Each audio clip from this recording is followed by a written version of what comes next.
दोस्तों नमस्कार। राजधर्म निभाया जाता है या राजधर्म बताया जाता है? राज के लिए धर्म होता है या धर्म के लिए राज होता है? सत्ता में रहते हुए राजधर्म निभाना और सत्ता में बने रहने के लिए राजधर्म का जिक्र करना अलग परिस्थितियां हैं। लेकिन याद कीजिए 20 बरस पहले गुजरात में जब राजधर्म का जिक्र किया गया तो सत्ता में रहते हुए निभाने का जिक्र था। लेकिन इस वक्त उत्तर प्रदेश में जब धर्म का जिक्र हो रहा है तो राज बना रहे इसके लिए धर्म का जिक्र सियासी गलियारों में हो चला है। यह आवाज कभी अयोध्या से निकलती है, कभी गोरखनाथ मंदिर से निकलती है, कभी काशी से निकलती है, कभी जिक्र मथुरा का आ जाता है। तो क्या वाकई उत्तर प्रदेश के सियासी गलियारों में धर्म की गूंज अपने अपने तरीके से होने लगी है?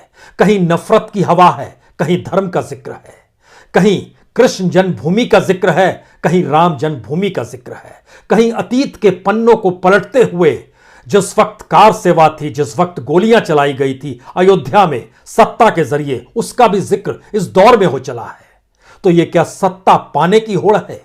और उत्तर प्रदेश के सियासी गणित के मतलब बहुत साफ है। या तो एक मोटी लकीर धर्म के नाम पर, सांप्रदायिकता के नाम पर खींच डालिए, वोटर आपके साथ खड़ा हो जाएगा या वोटर बंट जाएगा। और दूसरी परिस्थिति है जब जातियों के भीतर झांकिएगा तो तकरीबन 35% ओबीसी यानी अन्य पिछड़ा दल जो अलग अलग जातियों को समेटे हुए है, उसके वोट को पाने की ललक आपके भीतर कहीं सोशल इंजीनियरिंग, कहीं जातियों की गरीबी और मुफलिसी को साथ लेते हुए उनके हक और उनके आरक्षण का जिक्र, और कहीं पर उनके नेताओं को साथ खड़ा करके वोट अपने साथ लेने की परिस्थितियां हैं। लेकिन आज तो इस बात का जिक्र करने की जरूरत है, क्या वाकई जिस दौर में बौद्धिक तबका खामोश है, सियासी तौर पर बौद्धिकता सबकी भोतर हो चली है, तब इस देश ने अगर किसानों के जरिए आंदोलन के मजे को चखा है, प्रवासी मजदूरों के जरिए अगर भूख और मुफलिसी की परिस्थितियां देखी है, बेरोजगारी के जरिए जिस आलम को समूचा उत्तर प्रदेश देख भोग रहा है, क्या वह इस चुनौती को स्वीकार करते हुए सत्ता को अपने अनुकूल लाने की स्थिति में उत्तर प्रदेश को लाकर खड़ा कर देगा? क्या हमें लगता है आज तमाम गणित को समझने की जरूरत है, क्योंकि उत्तर प्रदेश के भीतर का जो सच है वो सच इस मायने में बड़ा महत्वपूर्ण हो चला है कि सामने इस वक्त वाकई बीजेपी एक तरफ है तो दूसरी तरफ समाजवादी पार्टी खड़ी है। एक के लिए धर्म की मुनादी जरूरी है और दूसरे के लिए जातियों का समीकरण जरूरी है। लेकिन उत्तर प्रदेश का चुनावी गणित बतलाता है सिर्फ धर्म की लकीर खींचने से काम नहीं चलेगा। लोगों को बांटने से, वह भी धर्म के आधार पर, चुनावी जीत नहीं मिलेगी। और दूसरा सच यह भी है कि सिर्फ जातीय समीकरण को अपने अनुकूल बांध लेने से भी चुनावी जीत नहीं मिलेगी, यानी एक कॉकटेल दोनों का नजर आएगा। लेकिन राजनीतिक जमीन का सच क्या है? यह सच इसलिए महत्वपूर्ण हो चला है क्योंकि अगर ध्यान दीजिए, जैसे ही धर्म की मुनादी होती है वैसे ही हिंदू और मुस्लिम बंटते हुए नजर आते हैं। और इस बढ़ते हुए समाज में उत्तर प्रदेश का वोटर अगर बढ़ता है तो उसका एक बड़ा हिस्सा चुनावी जीत के जरिए 2017 में बीजेपी ने उत्तर प्रदेश में ही छका है। बीते 3 दशकों की तमाम समीकरणों को तोड़ते हुए 2017 में हिंदू वोट जिस तरीके से बीजेपी के पक्ष में आए वो हैरान करने वाले थे। हैरान करना इसलिए क्योंकि अगर आप उन परिस्थितियों को देखिए तो जहां पर 40% से ज्यादा मुसलमानों की मौजूदगी उत्तर प्रदेश में रही है वो तकरीबन 30 सीट है। 2017 में इन 3 सीटों में से 40% सीट बीजेपी ने जीती, लेकिन 47% सीट समाजवादी पार्टी ने जीती। 40% से ज्यादा मुसलमानों का 30 कॉन्स्टिट्यूंसी में होने का मतलब है वहां पर वोट परसेंटेज जो था वह बीजेपी के हक में 34% था, तो लगभग 30% समाजवादी पार्टी के पक्ष में था। लेकिन जैसे ही वो 40% से नीचे मुस्लिम आता है वैसे ही बीजेपी की बल्ले बल्ले हो जाती है और वह मोटी लकीर जीत दिला देती है जो समाज को बांटती है। और इसीलिए कहते हैं उत्तर प्रदेश में धर्म की मुनादी सियासी तौर पर होनी चाहिए, उसकी रंगत मंदिरों से होते हुए वोटरों के दिलों में बसनी चाहिए, क्योंकि 30 से 40% तक जो 43 सीटें उत्तर प्रदेश में है, वहां 2017 में जो मुजफ्फरनगर दंगों की छांव तले चीजें चल निकली थी, उसमें से 97.7% बीजेपी को जीत मिली थी सीट के तौर पर 43 सीट में, और समाजवादी पार्टी के हिस्से में सिर्फ एक सीट आई थी, वह भी कहिए पूरी तरीके से नहीं आई थी, वो बहुमत के साथ थी लेकिन गठबंधन का साथ था 2.3%।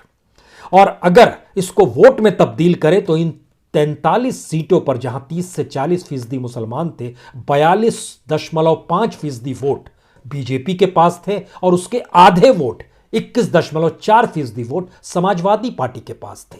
पहला मैसेज क्या है? 40% से ज्यादा मुसलमान जिस कॉन्स्टिट्यूंसी में है वहां पर बीजेपी की जीत लगभग 50-40% के हिस्से में आएगी। जैसे ही वो 40% से नीचे आएगा, क्योंकि इसके साथ 70 सीट अब 20 से 30% जिन कॉन्स्टिट्यूंसीज में मुसलमान है उसे भी जोड़ डालिए। इन 70 सीटों में से 80% सीटों पर जीत बीजेपी को मिली थी 2017 में, और सिर्फ 11% सीट पर जीत समाजवादी पार्टी को मिली थी, यानी सिर्फ वह 7 सीट जीत पाई थी। लेकिन बाकी जो 260 सीट है, क्या वहां पर क्या परिस्थिति थी? जहां पर लगभग 20% से नीचे मुसलमान वोटर रहता है, वहां पर की परिस्थिति देखिएगा तो उत्तर प्रदेश में जो हवा 2017 में बही थी उसका लाभ किस रूप में मोदी के अनुकूल था, बीजेपी के अनुकूल था। 77% सीटों पर जीत मिल गई थी और सिर्फ समाजवादी पार्टी को इन जगहों पर 9% सीटों पर जीत मिली थी, बाकी पे कांग्रेस और बीएसपी भी थी।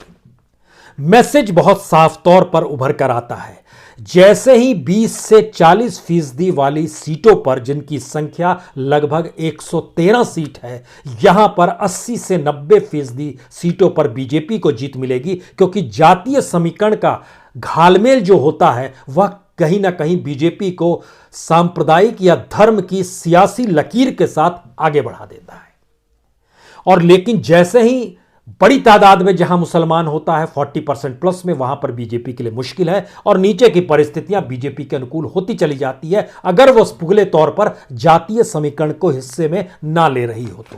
जब हम इन बातों का जिक्र कर रहे हैं तो अब उत्तर प्रदेश को 6 हिस्सों में बांट डालिए। रुहेलखंड में लगभग 35% मुसलमानों की मौजूदगी है। पश्चिमी उत्तर प्रदेश में लगभग 32% मुसलमानों की मौजूदगी है। इसके बाद अगर देखना शुरू कीजिएगा तो अवध में 17%, पूर्वांचल में 16%, दोआब में 12% और बुंदेलखंड में 7%। यह परिस्थिति बतलाती है कि हिंदू मुस्लिम की लकीर से तकरीबन 105 सीटें सीधे तौर पर प्रभावित होती है। यह समीकरण बतलाता है कि हिंदू मुस्लिम और ओबीसी का समीकरण 165 सीट को प्रभावित करता है। दलित और ओबीसी दोनों की परिस्थितियां एक साथ जुड़ती है तो 85 सीटों को प्रभावित करती है, और ऊंची जाति और ओबीसी का गठबंधन लगभग 50 सीटों को प्रभावित करता है।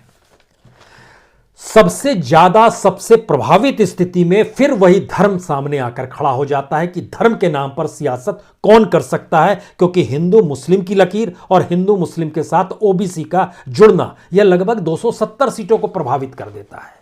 तो धर्म की हवा उत्तर प्रदेश में क्या बहेगी ही।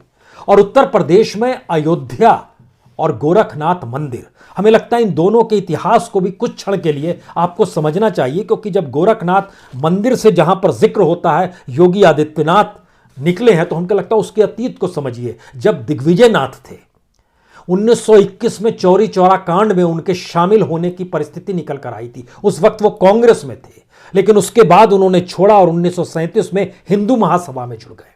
उसके बाद से हिंदू महासभा का गढ़ तब तक रहा गोरखनाथ मंदिर, जब तक अयोध्या या बाबरी मस्जिद विध्वंस को लेकर जो आंदोलन की शुरुआत हुई और 1989 में कार सेवा और मंडल कमंडल की जो परिस्थिति आई, तब तक वो गढ़ हिंदू महासभा का ही रहा। और हिंदू महासभा के तौर पर 1949 में राम जन्मभूमि आंदोलन की जो शुरुआत होती है, उसमें गोरखनाथ मंदिर से जुड़े हुए दिग्विजयनाथ तब कूद जाते हैं और पहली बार वो सांसद बनते हैं गोरखपुर से 1967 में, जिस वक्त हवा चली थी, गैर कांग्रेसवाद का नारा था, लोहिया थे, और उस वक्त की जो परिस्थिति थी, समाजवादियों की स्थिति थी, उसमें वो वहां से हिंदू महासभा की टिकट से 1967 में गोरखनाथ से जीत कर आते हैं। यानी उत्तर प्रदेश की राजनीति में धर्म का मूल मंत्र गोरखनाथ मंदिर से प्रस्फुट होता है।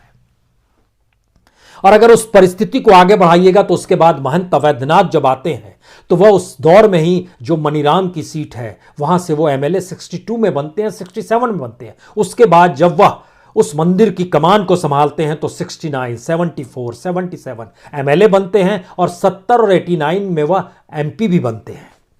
और उसके बाद 91 में जब 89 का अयोध्या का आंदोलन शुरू होता है तो वह संघ परिवार के साथ खड़े हो जाते हैं और 91, 96 में सांसद भी बनते हैं। और उसके बाद लगातार जिक्र अयोध्या का योगी आदित्यनाथ करते हैं और उसके बाद देखिएगा तो 98 से वो लगातार सांसद बनते हैं। तो पहली नींव गोरखनाथ मंदिर पॉलिटिकल तौर पर निकल कर आती है। दूसरी परिस्थिति, अयोध्या के राम मंदिर निर्माण को लेकर जो लाल कृष्ण अडवाणी निकलते हैं वह उसके राजनीतिकरण की परिस्थितियों की सीख जो थी उन्हें गोरखनाथ मंदिर से मिली थी। और मौजूदा वक्त में गोरखनाथ मंदिर को संभाले हुए योगी आदित्यनाथ अपनी विधानसभा की सीट गोरखपुर से नहीं खोज रहे हैं। वो या तो अयोध्या की दिशा में जा रहे हैं या मथुरा की दिशा में जा रहे हैं, या फिर इन दोनों दिशाओं से हटकर कहेंगे हम चुनाव नहीं लड़ेंगे। यानी धर्म के रास्ते चलते हुए चुनाव नहीं लड़ने की मुनादी भी उस धर्म की लकीर को मोटा करती है, जहां पर वह बताते हैं कि दरअसल इसी आश्रय वोट को समेटा जा सकता है, क्योंकि उत्तर प्रदेश की सियासत में बीजेपी के पास दूसरा कोई मंत्र नहीं है। अगर यह मंत्र प्रधानमंत्री मोदी की कैबिनेट, जिसमें बड़ी तादाद में दूसरी जातियों को शामिल करने की मुनादी की जाती है, उसको भी परख लीजिए तो फिर जातियों के समीकरण में बीजेपी फंस जाती है। इसीलिए उसकी सोशल इंजीनियरिंग जो एक वक्त गोविंदाचार्य बीजेपी के लिए कर रहे थे उसे रास नहीं आई थी। अब उस कॉकटेल में वो रास आती है जहां पर जातीय समीकरण भी रहे, आरक्षण का जिक्र भी रहे, ओबीसी का खुले तौर पर जिक्र भी रहे, जाटव माइनस